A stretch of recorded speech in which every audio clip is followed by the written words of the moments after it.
moving on to the last team in the AFC East here, we do have the Miami Dolphins. They shocked us last year. Let's just be flat out honest. Here on the Man Hour, we said they were about 2 years away of making big strides, and Ryan Fitzpatrick was playing out of his mind the first 5 or 6 weeks of the season, and then they're like, no, we're going to bring Tua in, and then they needed Ryan Fitzpatrick to basically relieve them, and I think that kind of just like messed up the chemistry on the team. Ryan Fitzpatrick is out. Tua is their guy now. They had a pretty solid draft as well. Tori, what is the overall record for the Miami Dolphins this year? I actually have them finishing in second place in the AFC East, and I actually have them going 12-5. Oh my God! On the years, yeah. Sheesh. And wow. Oh wow. My 17 and 12-4.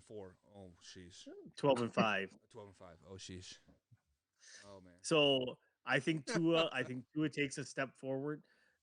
There is too many weapons on that offense for them to not be able to put up points. And the defense, it's like I said, people don't talk about their defense. Their defense is one of the better defenses in this league. And a lot of the things that you saw that did surprise us last year was based around how well that defense played. They really didn't lose anybody from that defense last year. They're good. They improved on offense by bringing in Will Fuller. So where's not to see the progress? And they went 11-5 last year. I believe so. Or was it 10-6? It was 11-5 or 10-6. So that's literally only a 1-game improvement. If it was, but isn't Will Fuller suspended? So for the first game. Yep. Okay. So he was suspended for 6 games, but he didn't play the last five weeks of the season for the Texans. So Tori, the Miami Dolphins did go 10-6 last season. So you are correct on that one. But you said Tua will be taking a step forward. It is easy to take a step forward when you were the worst starting quarterback in the NFL per PFF last season. Luke G, what is your overall record for the Miami Dolphins? Okay, I think if we had to cap it to where it was just 16 games, the record would have been a little bit better for me. But I have them at 9-8. I just don't see them. I think they got some opponents that are just going to be or should be cakewalks, in my opinion. You know, you're talking about going against people like, say, the Jets twice. And I feel like that's a good opportunity for them to sweep the Jets. Going against Jacksonville, going against the Falcons, going against Buffalo twice. I think they can get one from Buffalo. But then you got the Giants and the Panthers. And so you got Jameis Winston in December on New Orleans. So I like their odds to get 9 wins. But for me, I think they take a little bit of a step back and they lose their wits in with Tua and start to look for another quarterback. Yeah, so I actually have the Dolphins going 8-9 this season, and I do have them winning 6 games in a row from week 9 to week 16 there. So that tells you how bad the first part of their season is going to be. However, if they can weather that storm, the first 6 weeks of the season when they don't get their first win till week 7, they will be okay. So that is a part of saying Tua is our guy and don't bail on him, right? But however, I think the Miami Dolphins are going to bail on Tua come about week 4, week 5, because they will be 0-5 at that point. The Tua Magic or the Tua Tuna or whatever they're calling him, or Tua Time or whatever the hell they're doing that hashtag in there. It is going to be his name's slipping my mind now. Backup Jacoby Brissett. Jacoby Brissett. It is going to be Jacoby Brissett time in Miami, and he will lead them to 6 straight wins on the season, finishing season 8-9. So, Tori, what game do you have circled on the Miami slated games this season? Well, obviously when they played the Buffalo Bills the very first time, just because they're, again, to be the man, you got to beat the man. I say that an awful lot while we're doing this. However, it holds true. I'm pretty sure Ric Flair's got that trademark, so I'm pretty sure we would get hammered on that one. Oh, okay. So oh my bad. I know that's trademark. So Demonetized. yeah, when you play the Bills, it's a measuring stick. They're obviously probably the second best team to me in that division. So it's a measuring stick to see how far you have to go. That defense, the Bills are one of the most complete teams in all the NFL. The Dolphins are not quite there yet. They're close, but they are not quite there. So a lot of their stuff depends on if Myles Gaskin can A, repeat his performance from last year, B, stay healthy.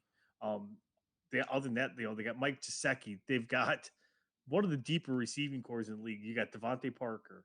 You got Jalen Waddle. You got Will Fuller, Preston Williams, Lynn Bowden. And like we've talked about Albert Wilson, like how good he's in. He's listed at number 7 on their depth chart right He now. wasn't very good for the Chiefs though either. So Yeah, he's a burner, but yeah, that's about it. So do you have the Dolphins winning that game? I do not. You do not. Because I have the Bills going 15-2. Alrighty. So And I Luke, have them 6-0 in the division. Luke, what game do you have circled on the roster or the games this season? To me, it's the game that I think is going to be the most popular game, the game that many people are not talking about, but it's the game that's always the game that people can't help but talk about. It's the game in the battle of the Florida teams. That's week 5 against the Tampa Bay Buccaneers.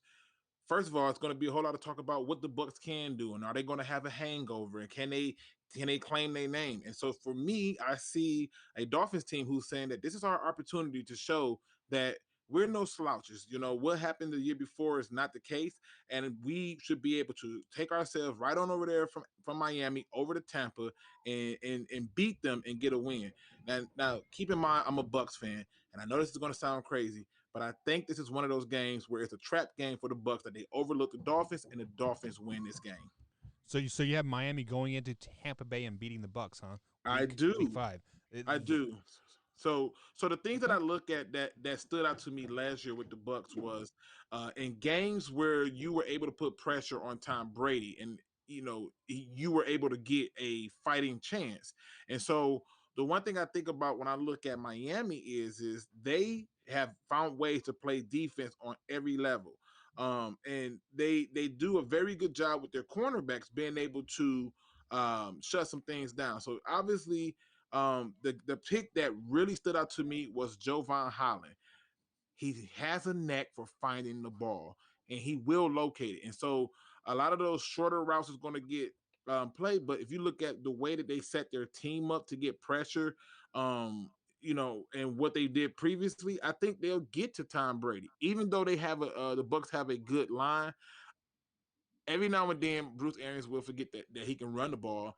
And so I think that what you will start to see is a team that comes in there thinking, oh, it's those guys over there, and they'll get caught off guard and take a L.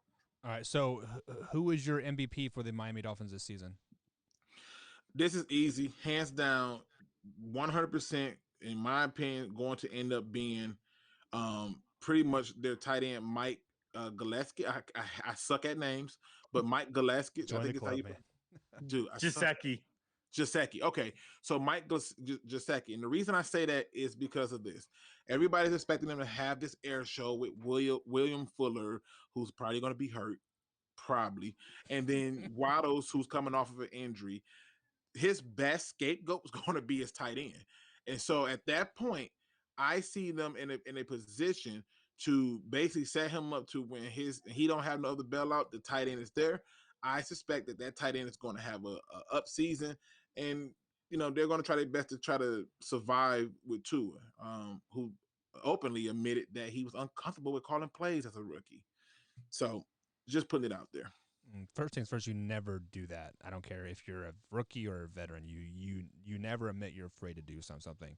Tori, who is your MVP? So if he can repeat and keep it up, and I mentioned him before, is Myles Gaskin. Everything's going to center around them being able to have a good, steady run game again this year. It's like I said, they have all the aerial weapons in the world, but a good running game is going to make Tua's life that much easier. So I think if Myles Gaskin stays healthy, he keeps producing at the rate that he did last year.